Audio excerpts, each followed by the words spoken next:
Welcome to Man Does Tech, where I solve the problems you didn't even know you had.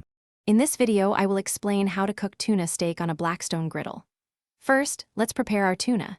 It's crucial to pat your tuna steaks completely dry with paper towels. This helps achieve that beautiful, crispy sear we all love. Next, season both sides of your tuna generously with salt and freshly ground black pepper. Finally, brush your griddle with a high smoke point oil, such as avocado or grapeseed oil, before heating it up. Now, let's talk about temperature and searing.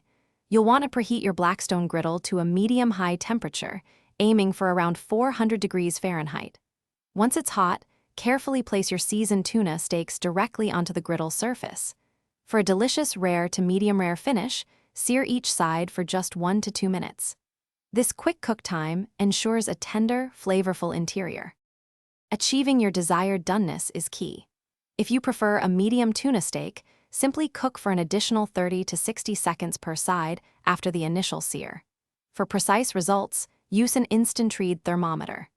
A rare tuna steak will register an internal temperature of 125 degrees Fahrenheit. If you're aiming for medium rare, look for an internal temperature of 130 degrees Fahrenheit. Finally, the resting and serving stage.